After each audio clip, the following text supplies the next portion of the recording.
en el ciclo Bien Fundamentadas, este ciclo que va culminando el año con encuentros bimestrales con cada profesora. Nosotros tenemos encuentros mensuales, ¿no? Pero ellas están todo un bimestre con nosotras acompañándonos. Y esta vez estamos con la profesora Carolina Artana, que es la segunda vez que nos visita para hablar de las abuelitas de Jesús. Este es el primer módulo que hablamos de nuestras ancestras, mujeres bíblicas, del Nuevo Testamento, bueno, que están ahí, entre el Antiguo y el Nuevo Testamento, ¿no? Presentadas, ya están en el Antiguo. Bueno, siempre hago lío con estas presentaciones. Claudia. Bueno, Claudia hoy no puede acompañarnos y le dejo la palabra a Caro Artana para poder continuar viendo a las abuelitas de Jesús y profundizando con estas 4 mujeres de la genealogía de Mateo. Bienvenida, Caro. Muchísimas gracias, Gaby. Bueno, continuamos con este tema que realmente es apasionante porque tiene que ver con mujeres que aparecen en el Antiguo Testamento, pero Mateo las trae al Nuevo Testamento. Entonces estuvimos tratando de aproximarnos a sus historias en el encuentro anterior. Y en este encuentro vamos a dar un pasito más para poder, digamos, profundizar en el sentido de esta aparición, de esta inclusión en esta genealogía de todos varones, ¿no? Entonces, a ver, ¿podría compartir pantalla, Gaby? Fíjate que está para compartir. A ver. No, me sale que inhabilitó la función de compartir pantalla. A ver, Caro, fíjate. Ahora sí. Ahora. Gracias. Bueno. ¿Pueden ver allí mi pantalla? ¿Ya se ve? Sí, sí. Como les mencioné la otra vez, yo no puedo verlas. Cuando comparto pantalla veo a una nomás. Así que si tienen alguna duda o hay algo que se ha perdido por la conectividad, por favor me avisan. Bueno, entonces, las abuelitas de Jesús. A ver. Un momentito.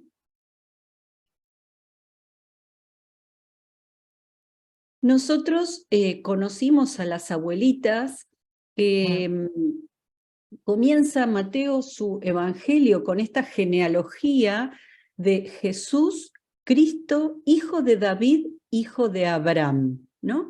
Y ahí en los versículos 3, 5 y 6 aparecen estas mencionadas, estas 4 mujeres. Donde las encontramos, decimos, en el Antiguo Testamento, y allí dejamos la indicación en el PowerPoint anterior de Tamar en Génesis 38, Rahab en Josué 2, Ruth, todo el libro, y después Betsabé, la mujer de Urías, en 2 Samuel, y continúa la historia en 1 Reyes. Hablamos del género literario, de genealogía, y lo comparamos con la genealogía, la otra gran genealogía que aparece en el Nuevo Testamento, es la de Lucas, pero presenta algunas diferencias. Entonces lo que decíamos es que estas diferencias que vemos allí, lo que nos indican es una teología distinta. No es lo mismo, o más específicamente una cristología distinta, ¿no? No es lo mismo hablar de un Jesús que llega hasta Adán y hasta Dios, como hace Lucas, que entroncarlo en la línea davídica y en Abraham, ¿no? Por supuesto, la genealogía de Lucas no menciona mujeres, por eso nos resulta tan significativo que Mateo las haya incluido. Y por supuesto Lucas tampoco menciona a María. Lucas en los capítulos 1 y 2 sigue la línea de José, el linaje de José, mientras que Mateo lo hace a partir, lo hace relacionar, lo hace llegar hasta María. ¿Qué podemos decir de la estructura? Ustedes ven allí, no sé si se notan los colores, pero allí en el primer versículo podemos decir que es como introductorio, de la misma manera que el último versículo.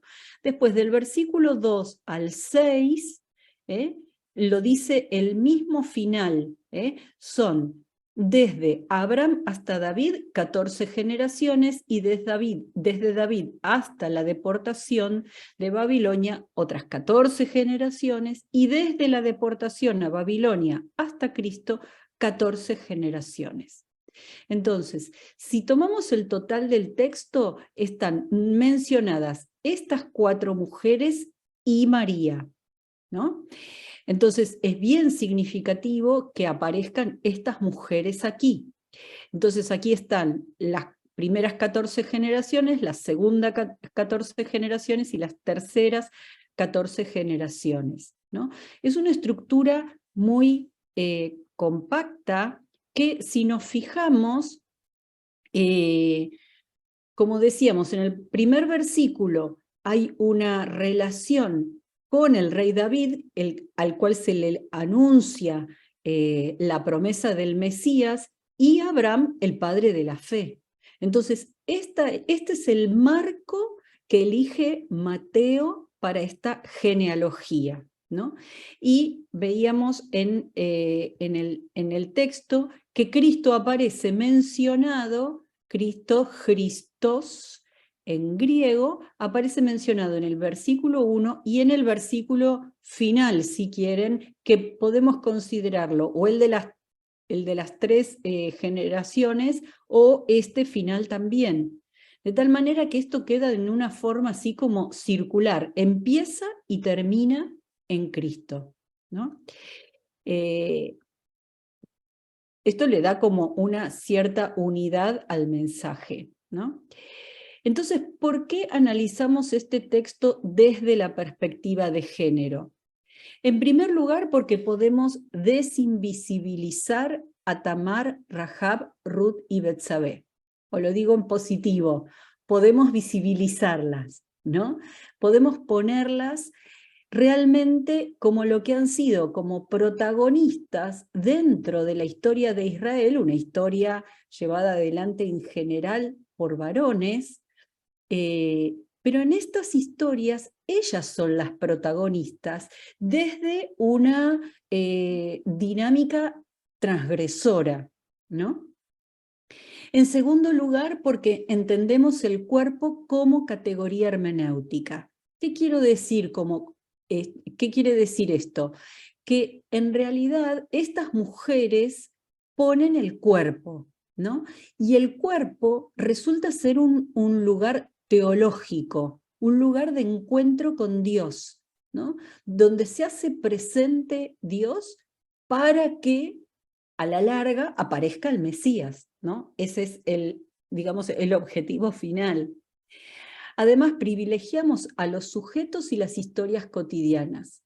Si profundizamos en estas historias, son historias sencillas, historias de mujeres que han tenido hijos, que no han tenido hijos, que son prostitutas o que se prostituyen o que son abusadas, o digamos, son muchísimos los elementos, pero que son muy cotidianos que hoy mismo podemos reconocerlos.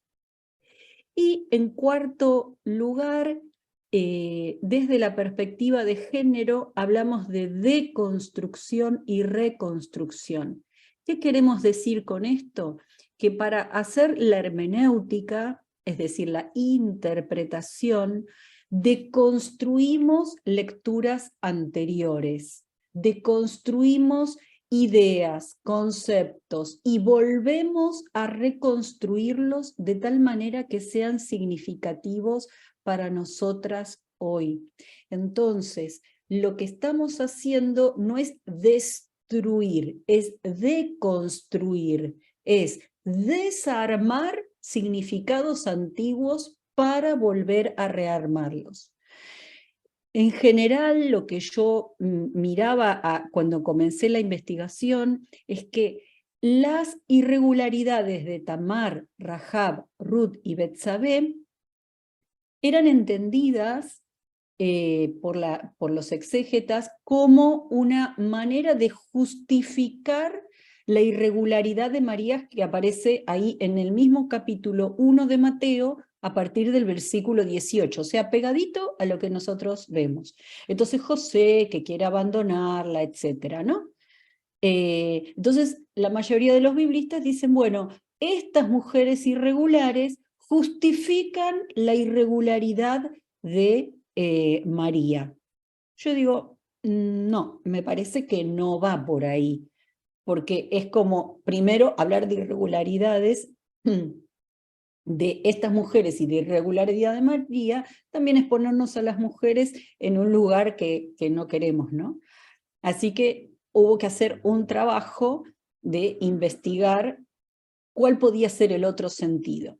Entonces mirábamos por qué ponerlas en una genealogía, ¿no? Ustedes saben que si ustedes han hecho su árbol genealógico o han intentado, en general transmite información, decimos, biológica, ¿no? Es decir, este es padre de este, madre de este, etc. Estos son los abuelos.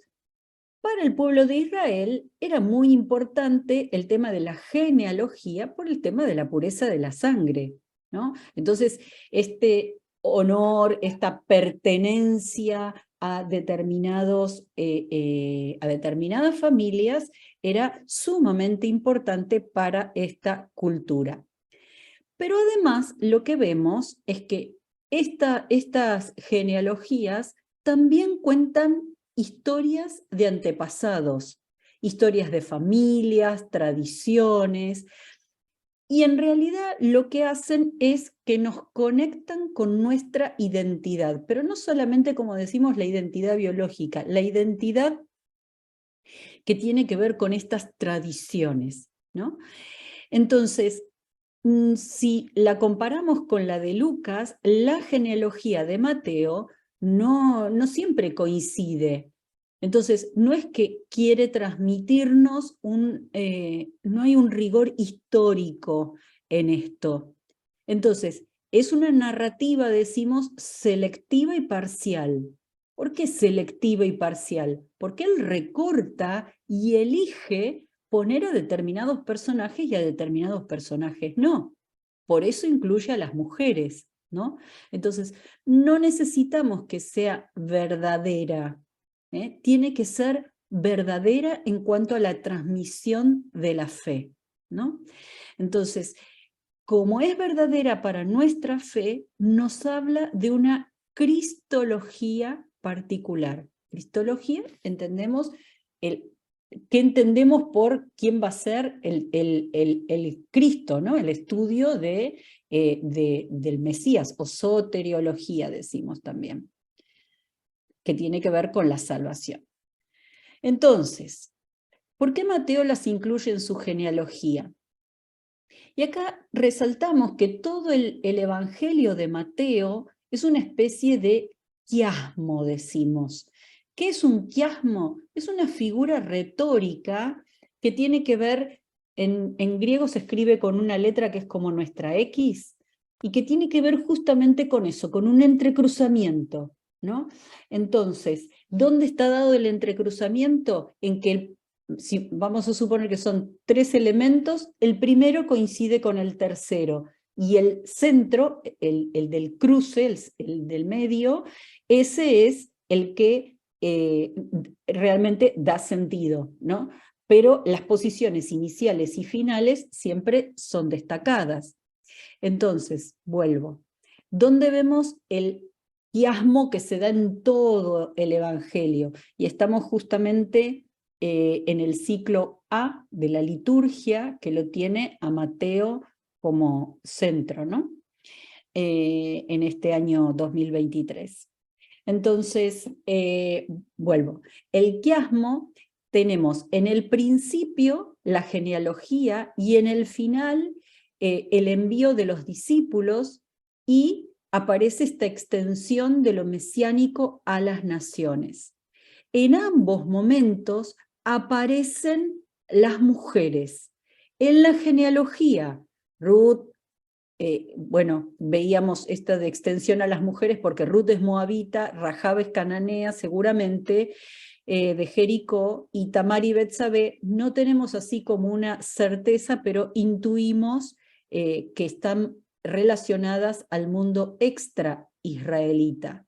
Y todas ellas ponen en cuestión la pureza de Israel, porque si estas son las ancestras del Mesías, y realmente hay algo que el pueblo de Israel va a tener que repensar. Entonces, en los dos extremos del Evangelio tenemos a los extranjeros y la misión, y en el medio la misión a Israel. Entonces, la inclusión de las 4 mujeres prepara al judeocristianismo naciente a confirmar su misión, pero esta misión deberá caracterizarse por su apertura a las otras naciones. El mensaje del Evangelio toma así un carácter inclusivo en contra del judaísmo farisaico cerrado en sí mismo. Me parece que mencionamos la vez anterior esto del judaísmo farisaico, ¿no? Después del año 70, que termina la guerra judía, donde es destruido el templo de Jerusalén y los judíos pierden la tierra, muchos grupos desaparecen, pero permanecen solamente el grupo de los fariseos. ¿Se acuerdan estos contra los que Jesús discute permanentemente por normas de pureza y todas estas cuestiones, ¿no? Entonces ellos se reúnen en Jamnia, y allí empiezan a tomar como preponderancia, y es la sinagoga conducida por este grupo de judaísmo farisaico que toma preponderancia. Justamente se cierra más, y es Mateo que discute contra este grupo tan cerrado del judaísmo, ¿no? En segundo lugar, las 4 mujeres anticipan y son testimonio del importante ministerio de las mujeres, ¿no? Entonces, decíamos hace un rato, al comienzo, con estas 4 mujeres, y al final, con la presencia de María Magdalena, María, la madre de Santiago y José, la madre de los hijos de Zebedeo, y otras en la crucifixión y en el sepulcro, nos están diciendo que las mujeres en estos 2 momentos tienen una presencia muy significativa, no así los varones, ¿no? Entonces ellas tienen este protagonismo en el comienzo, en la genealogía y en la resurrección. Es decir, que el discipulado de esas mujeres que acompañaban y servían a Jesús ya desde Galilea implican acciones de un indiscutible compromiso, de la misma manera que lo hacen las de la genealogía. Y en tercer y último lugar, vemos el rol de los cuerpos en cada una de estas 4 mujeres. Entonces, para Mateo no es posible separar lo psíquico de lo somático. Eso, saben que en general en el hebreo, en el idioma hebreo, no hay demasiados términos abstractos, ¿no? Más bien todo es concreto. Entonces, Mateo al poner el cuerpo pone todo, y al poner todo pone el cuerpo, ¿no? Entonces Mateo introduce en la genealogía cuerpos acusados de impureza, cuerpos sospechados, sospechosos, que cargan con la imputación de ser impuras por su condición sexuada, ¿no? Fíjense que Tamar se viste de prostituta, Rahab es prostituta, Betsabé, bueno, la amante del rey David, y así, y con Rahab, y con Ruth pasa algo parecido. Deja su tierra, sus dioses, bueno, es viuda, pero se acuesta según las indicaciones de Noemí con vos, por indicación de ella, ¿no? Entonces vemos que son gestoras de sus hijos y de realidades vitales que trascienden el ámbito doméstico. No son mujeres pasivas. A lo mejor podríamos decir que Betsabé es la más pasiva, entre comillas, porque es llamada por el rey David y cómo resistirse si es el rey el que te llama, ¿no? Pero es la más activa al momento de lograr que Salomón acceda al trono. Son mujeres cuya acción y presencia es indispensable para la forma en que Dios se va manifestando a Israel. Esos cuerpos tejen historias que tienen que ver con etnias, con fidelidades a Yahvé y al pueblo de Israel, y con complicidades para lograr la descendencia de la cual va a venir el Mesías.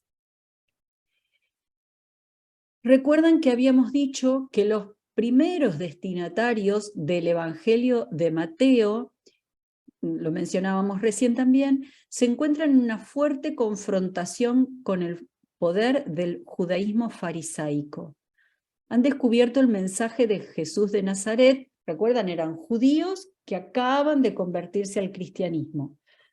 Entonces, acaban de descubrir el mensaje de Jesús de Nazaret, quieren seguirlo, pero no saben exactamente cómo. Entonces Mateo plantea una alternativa arriesgada. El modelo del Mesías será como el de esas mujeres que aparecen en su genealogía. Mujeres en los límites, mujeres que se arriesgan por la vida, los cuerpos y las historias cotidianas, los acuerdos y las individualidades no hacen más que afirmar la vida. ¿Qué queremos decir con esto?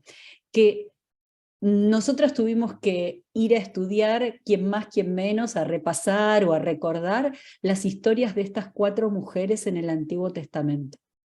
Para estos primeros destinatarios, solamente mencionarlas ya traía sus historias. Entonces, si Mateo empieza este relato, te voy a contar quién es Jesús el Cristo, mirá, y menciona a estas 4 mujeres, es muy movilizante, o seguramente fue muy movilizante para estos primeros destinatarios poder entender cómo este Mesías no iba a ser el Mesías triunfante, el Mesías que iba a lograr la unidad de Israel, sino que es un Mesías que está en los límites. ¿Por qué? Porque estas ancestras están en los límites, están transgrediendo. Entonces, para ir cerrando, podemos decir que estas abuelitas de Jesús y pueden ser también abuelitas nuestras. Poco a poco descubrimos que estas listas de nombres estaba cargada de historias, y no eran historias comunes, eran historias de mujeres transgresoras. Pero nos preguntamos, transgresoras, impuras, pecadoras, sospechadas, ¿para quién? ¿Quién dice que son impuras? ¿Quién dice que son transgresoras? ¿Lo dicen los de su época? ¿Lo dicen los seguidores de Jesús? ¿Fueron transgresoras o impuras para las comunidades de judeo-cristianos de Antioquía y para el rabinismo formativo del primer siglo? ¿O son transgresoras para nosotras y nosotros hoy? Sus historias son difíciles, complejas, tocan sentimientos profundos, muy humanos. 4 mujeres nos muestran la acción de Dios que obra en la historia de Jesús. Son memoria y actualidad. Y a nosotras y nosotros también nos toca.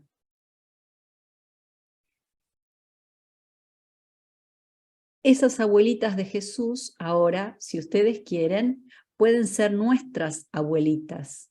Porque una vez que pasamos por las historias de Tamar, de Rahab, de Ruth y de Betsabé, nuestra vida ya se ha tejido con la de ellas, y a través de ellas, con la de un Mesías transgresor que come con pecadores, toca a impuros, cura, enseña a los más pobres, enfrenta a los poderosos, tiene discípulas, toma distancia de las leyes y de la institucionalidad para vivir en el amor.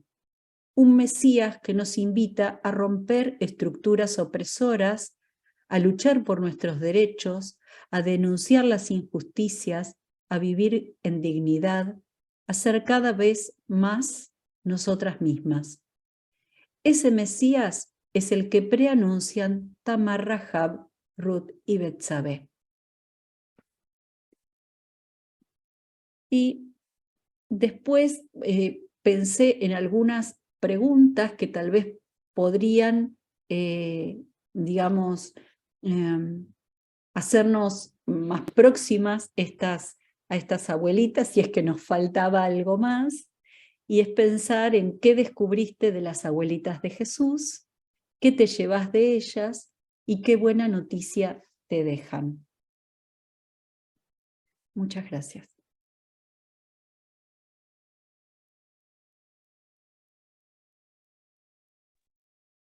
Bueno, gracias a vos, Caro. Qué lindo redescubrirlas. Hermosas mujeres. ¿Cómo están? ¿Qué están pensando? ¿Qué están sintiendo? A ver, como primera pregunta. ¿Qué nos deja esto dando vueltas en el corazón, en la mente? Como dice Caro, ¿no? La mente semita, la mente, mira yo. Nos sale, ¿no? Lo greco-romano, la influencia griega, ¿no? Pero el semita era súper integral y nosotros con toda la influencia de la cultura griega dividimos todo, ¿no? Entonces, bueno, ¿qué están pensando?